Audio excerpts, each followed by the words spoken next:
Good morning my dear student, आपका स्वागत है आपके अपने ही चैनल हिंदी शिक्षा संकल्प में। मैं हूं वंदना, आपके लिए लेके आई हूं कक्षा 10 यूपी बोर्ड हिंदी की क्लासेज।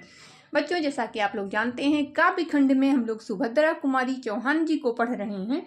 उनका जीवन परिचय पढ़ा, उनकी जो कविता है आपकी पाठ्य पुस्तक में संकलित झांसी की रानी की समाधि पर, उसको ये पहले पार्ट को हमने पढ़ा है। आज हम पढ़ेंगे उसके दूसरे पार्ट को। बच्चों, पूरी कविता ना पढ़ाते हुए, जो कि बहुत ही इंपॉर्टेंट है, जो बार बार परीक्षा में पूछा जाता है, उसी पे हम चर्चा कर रहे हैं। समय ना वेस्ट करते हुए, फालतू बात ना करते हुए हम सीधे सीधे टॉपिक पे आ रहे हैं। तो बच्चों चलिए देखते हैं कि सुभद्रा कुमारी चौहान जी ने झांसी की रानी की समाधि के लिए क्या कहा है। सहे वार पर वार अंत तक लड़ी वीर बालाशी, आहुत सी गिर चढ़ी चिता पर चमक उठी ज्वाला सी। बढ़ जाता है मान वीर का रण में बलि होने से, मूल्य होती खोने की भस्म यथा सोने से। रानी से भी अधिक हमें अब से समाधि है प्यारी, यहाँ निहित है स्वतंत्रता की आशा की चिनगारी। तो बच्चों, कवित्री जी कह रही हैं, सहे वार पर वार अंत तक लड़ी वीर बालासी। कह रही हैं कि झांसी की रानी जो थी वो अंत तक वार पर वार सहती रही हैं और एक वीर बालासी, एक वीर कन्या की तरह लड़ती रही हैं। आहुति सी गिर चढ़ी चिता पर, आहुति जैसे दी जाती है, जैसे हवन की जाती है, उसी तरह गिर कर वो चिता पर चढ़ गई, चिता पर लेट गई।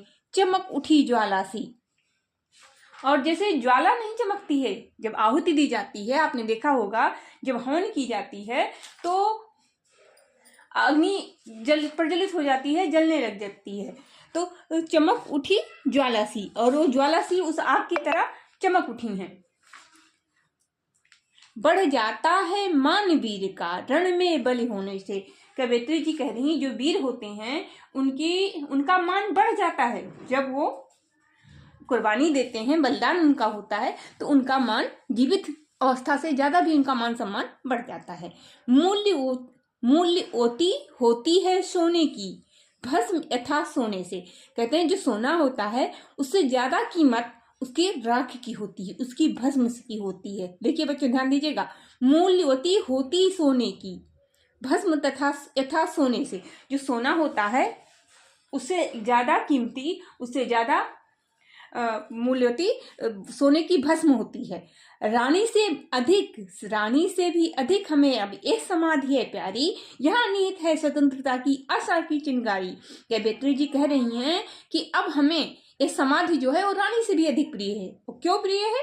क्योंकि यहाँ पर निहित है स्वतंत्रता के आशा की चिंगारी। उनके बलिदान होने से, जिसे कहते थे ना कि जब एक बलिदान होता है, एक शीश, वो जवानी में भी कविवर ने कहा है कि जब एक बलिदान के लिए एक शीश चढ़ाया जाएगा तो 100 लोग तैयार हो जाएंगे बलिदान देने के लिए।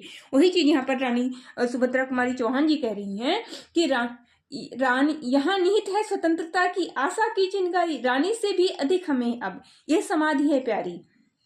कह रही है रानी से भी अधिक हमें समाधि क्यों प्यारी है? क्योंकि रानी की कुर्बानी से हमें उनकी समाधि में निहित है स्वतंत्रता की आशा की चिंगारी।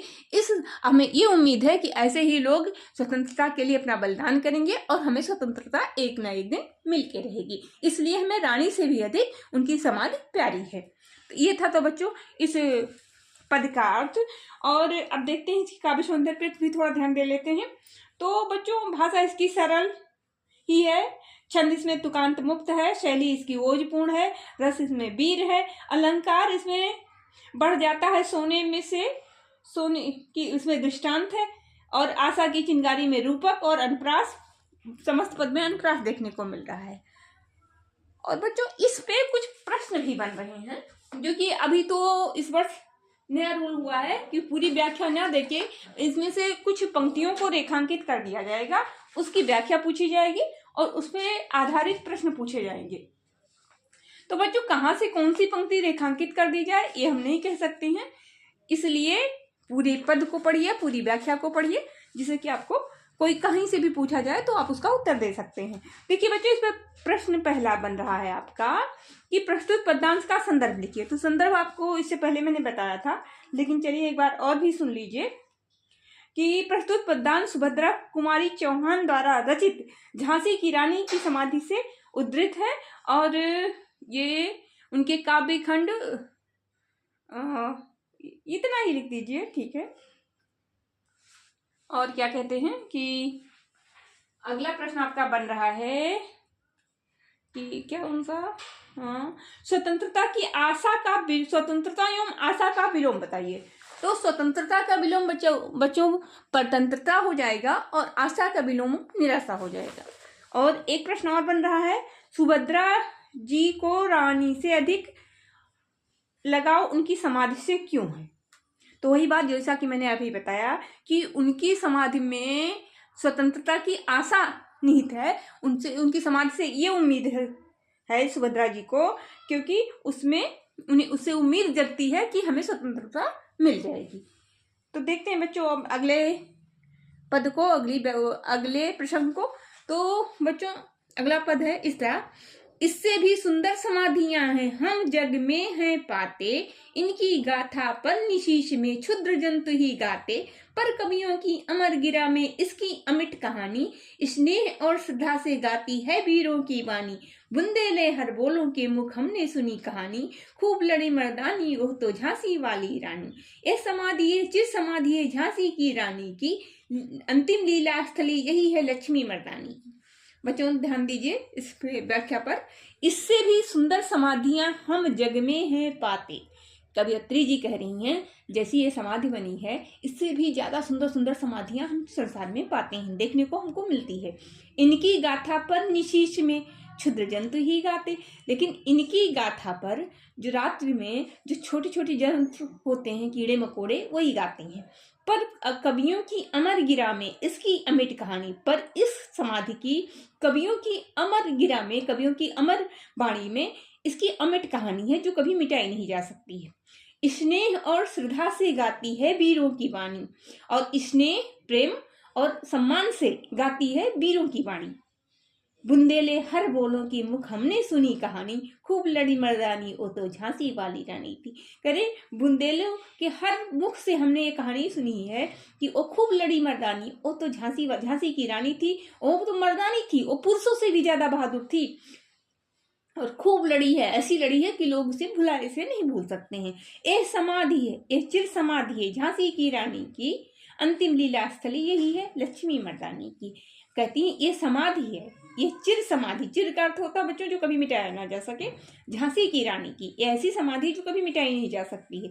अंतिम लीला स्थली यही है लक्ष्मी मर्दानी की, ये अंतिम लीला स्थली है जहाँ पर उन्होंने अंतिम लीला की है, मृत्यु की गोद में समा गई हैं, उनका शरीर भस्म हो गया है। ये लक्ष्मी मर्दानी की अंतिम स्थल है उनकी जीवन के विश्राम का। और मर्दानी थी, वो पुरुषों से भी ज्यादा बहादुर थी। तो ये तो हो गया बच्चों अर्थ इसका। अब इसके काव्य सौंदर्य पे ध्यान दे लें। भाषा इसकी वही है, क्या कहते हैं, हिंदी खड़ी बोली। और क्या है कि भाषा आपकी सरल साहित्यिक खड़ी बोली, आप ऐसे लिख सकते हैं। शैली आपकी आख्यानात्मक, गीत की ओजपूर्ण शैली है, रस आपका वीर है, और जहां वीर रस होता है वहां गुण आपका ओज हो जाता है। और क्या कहते हैं, सब शक्ति आपकी व्यंजना है, अलंकार दूसरे पद में पूरे में अनुप्रास ही है। ये हो गया इसका काव्य सौंदर्य। अब देखते हैं इसके प्रश्न कौन कौन से बन रहे हैं, तो ध्यान देते हैं।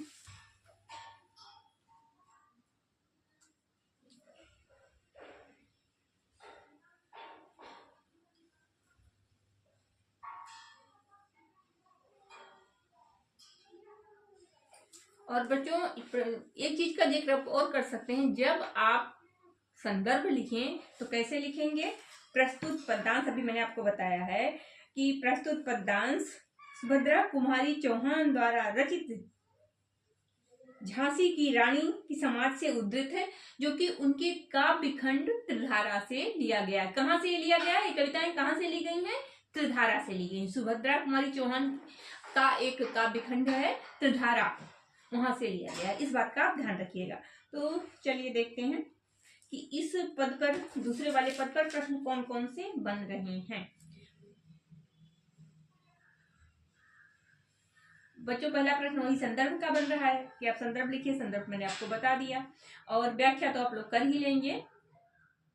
उपयुक्त पद्यांश में कौन सा रस है, इसका स्थायी भाव बताइए। तो बच्चों वीर रस है और वीर रस का स्थायी भाव आप लोग जानते ही हैं, उत्साह होता है। वीर रस का स्थायी भाव उत्साह होता है। और अलंकार कौन सा है ये भी पूछा जा सकता है कि इन पंक्तियों में अलंकार कौन सा है। तो बच्चों पूरे में इसमें अनुप्रास अलंकार ही है। तो ये तो हो गया आपका झांसी की रानी की समाधि पर। आपको मैंने अर्थ भी बता दिया, काव्य सौंदर्य भी बता दिया, उस पर बन रहे प्रश्नों के उत्तर भी बता दिए। और बच्चों अब जो नेक्स्ट वीडियो आपका आएगा, हमारा आएगा आपके लिए, वो आएगा मैथिली शरण गुप्त जी का जीवन चरित्र। तो बच्चों खूब मन लगा के पढ़िए, हमसे जुड़िए। हमारा वीडियो अगर पसंद आ रहा है लाइक कीजिए, कमेंट कीजिए, शेयर कीजिए और कुछ मत कीजिए तो पढ़िए मन लगा के, क्योंकि पेपर में अच्छे से अच्छे नंबर आपको लाने हैं। थैंक यू बच्चों, मिलते हैं नेक्स्ट वीडियो में।